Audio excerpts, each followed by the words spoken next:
Nay si bữa ông ở nay tặng châm mình tặng châm mình ông nay bữa ông in hàng in hoa này thu biết diệp chiếc hàng châm mình á thì mình luật chiếu miền mà bữa mày y nhủng sinh mà bữa mày y nhủng sinh luật chiếu luật tạm giúp tôi ông không á đây đây đây ta tặng bà bữa mày y nó bữa mày nó sẽ chiếu chăn hoa mà nó sẽ tặng chiếm mình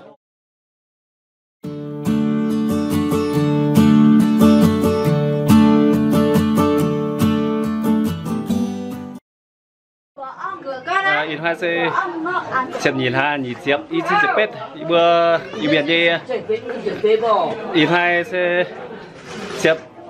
chậm nhìn ha nhìn tiếp can sẽ chơi nhé ít xin chụp pet bữa in biển đi chỉ biết hạt chụp phơi mùa phút hàng bữa đeo ông nên nhìn tu pet chiều lụa hàng rồi khai biển mở tay bữa một tài phân phát tay sau nên thêm tư Việt Nam hàng khai phun vạ tay thì nên kim chu ninh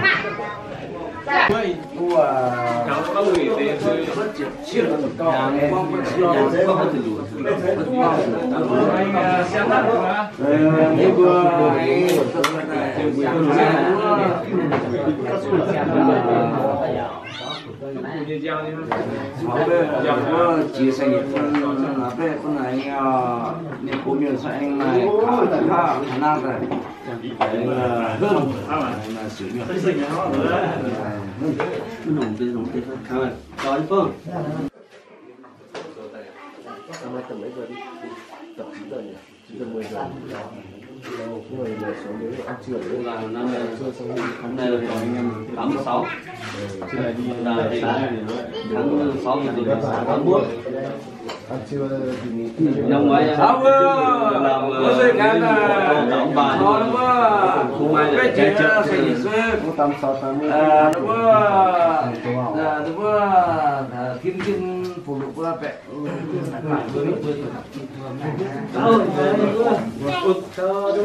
tôi yên là như tao chắc là tin là có tiền rồi có tiền rồi anh đây đây đây đúng kẹn đây mấy ông kẹn xây đúng rồi anh nói sao gì đây để bạn còn để được chúng ta còn đấy để không để bạn được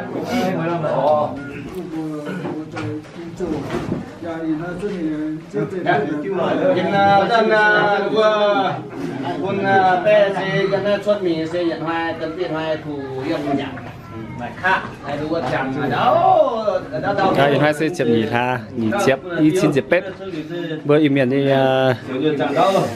chép ít hạt chụp phơi mùa phun hàng bữa ông miền quang lúa pet chép lụa hàng ổ bữa miền qua nay khai mùa tỏi tại thế nên hàng này khác tàu sẽ bộ ông bộ ông tu pet chép lụa hàng ổ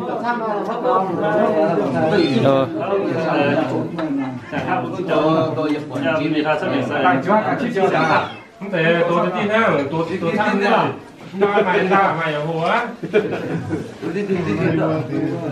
thật sự con nuôi cũng hai lông con cũng đi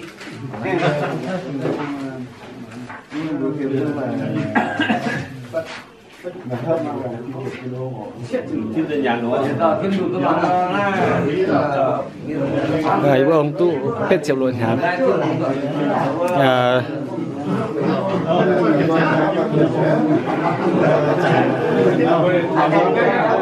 như khai một tỏi phun pha tay nên thêm hàng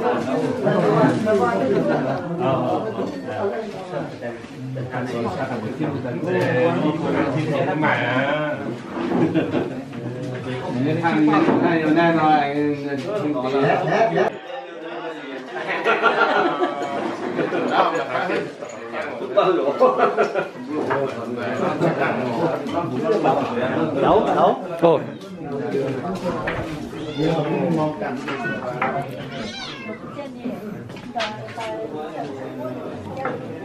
Bữa béo mấy ngàn số tới Nhật Hán.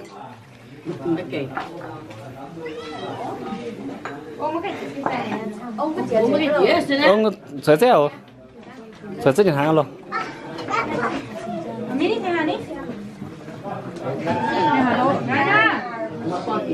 Lên xe đạp đi ngã vào đây. Xe đạp.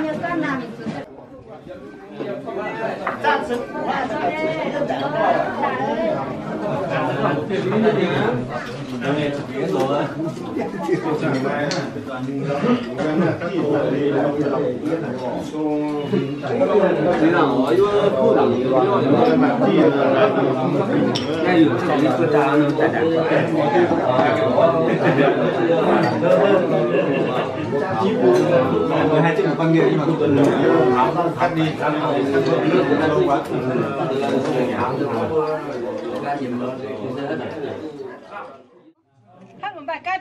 Mừng thọ ông cụ 86 tuổi.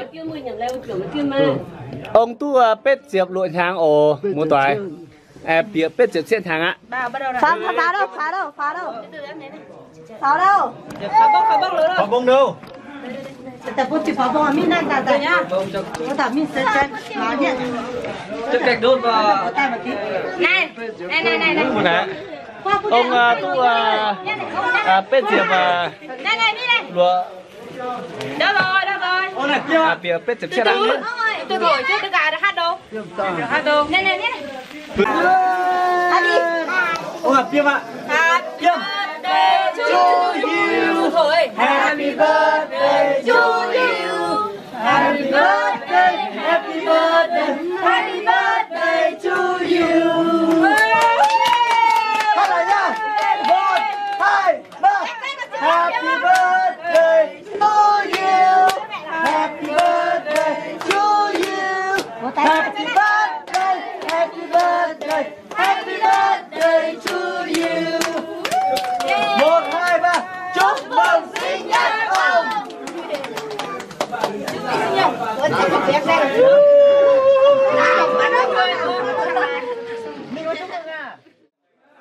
Đây, tìm cây đâu? Cái này gì đây? Đông chia mà ông à. Ăn phát gì? Ăn phát gì? Cô chứ. Những cách đông chia rồi à? Cắt đông cắt bánh y mày. Cái này cứng không? Cứng nhá. Ông bắt cái này, bắt. Rồi tốt mới tận là to gì à? Yên biểu tin nào về hồ tài yên mà tôi biểu hít phi hả? Em mà xuất chứ của trời đến đâu vào trời chứ đến đâu mới xỉu của nó mới. Ý bữa ông xin tông đi là chắc bữa nhìn xin tông chắc bữa nhìn như rúa này xây gì tông rúa. Yên chúc biểu tin này hồ tài tăng cái gì yên mà tôi biểu hít hải sao à? Liều sơ này buôn bươi khai một vài phun pha trên xe bừa mảng ổ. Đây bừa ông này. Rồi mày toàn mày xia ổ, mày nhằm mày quê, mày phun mày pha. Thái giống này. Ông hình hàng tu pết chậm lụa chàng ạ. Chiệp yết Hà chiệp phây ổ mù phút hàng in thôi. Chụp ảnh xe đưa vào cho ông đây. Ông sẽ chỉ biết là chiệp phây nhầm xiên hàng nhầm xiên hàng in hàng mù phút hàng sao ông tu pết chậm lụa chàng ạ. Camera so thì vậy. Bác sẽ lại chuyển sang lại. Tôi các bạn gặp chịu quân ra. Từ từ. Ở đây giờ ngoài chiếu này nó mà video pháo này tại quân bươi hai liềm doài miền múa vừa mảng. Thì cháu rất hố tài hố tài bữa han quần hoa tháng quần hà. Bữa hai liềm doài miền múa bữa phun pha bữa chi bữa tụ mảng. Ông như phán xê. น่าอ๋อเมื่อใครมีบัวตาย Hình như này ra thôi. Tạm được cho vào tôi kia mà. Đứng lên. Ra kia ra ngồi đây. Này, đứng lên. Ra đây ngồi. Mình xin Ném lên đây để ăn bánh nữa. Có chân nhìn đây này. Chơi cho ỉa. ยึดคายฝุ่นฟ้า Nhìn từ đây chứ. Không được co. cái này nè Cái gì đấy?ยึดคายฝุ่นฟ้าเนี่ยองค์อีกทางที่ว่าเป็ดจุดทางอ่ะเปียเป็ดจุดเส้นทางอ่ะเป็นเส้นมีมาสัญญาเจียบเยี่ยมหาเจียบไฟเพื่อหมู่ฟุตทางองค์เส้นเมื่อนี่เส้นเหยียบเส้นทางเพื่อเจียบเยี่ยมหาเจียบไฟเหยียบเส้นทางvàทางเส้นที่ว่าเปียเป็ดเจียบเส้นทางอ่ะเป็นว่าแล้วเยอะไว้โซ่แต่คุณผู้ชายไม่ไหวฝุ่นฟ้าโหแต่เพื่อนnhư hoàn liệu rất là tận dụng khai mảng của ta có ha đây. Kia tao chính. Vương Hoàng không có quả. Việc khai Hoàng không có quả. Đoàn kết bốn phương vinh quang vạn lý đồng hương mà kỳ lô mà kỳ phải to nó cung mà cô to nó phù hoa ở truy cổ phà nhưng mà cái tiền hoài mình sẽ tao tông vẫn sẽ tao béo mà thêm mà nặng ô siêu nhân chẳng đâu. Ủa em con từ phương Bắc nhé. Siêu nhân chẳng đâu. Chung vô mỏ trời. Siêu lô siêu lan mà con thằng này. Cứ cắt là lại sinh ông ạ. Đây vừa này in hoài sẽ muốn sẽ ông như sản nhận. Ông cũng mày tham chiêu mày chiêu hòa này cho chị tháo mưa vị trí ở bước hai lần rồi cũng là thùng vàng nông ông như hòa cái bữa ở thùng can sẽ ông như cào không em đợi mấy em về nhé thùng vàng sẽ ông Ở bên mình cũng có từ rút tại nó la tại tao đi xe tại tao tập bẹp để tao xe tung phát trăm nhiều tại thế là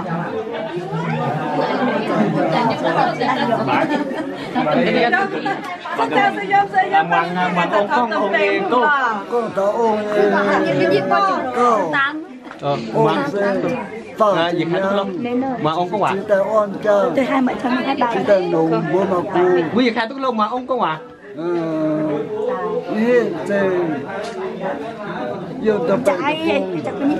buồn pha xong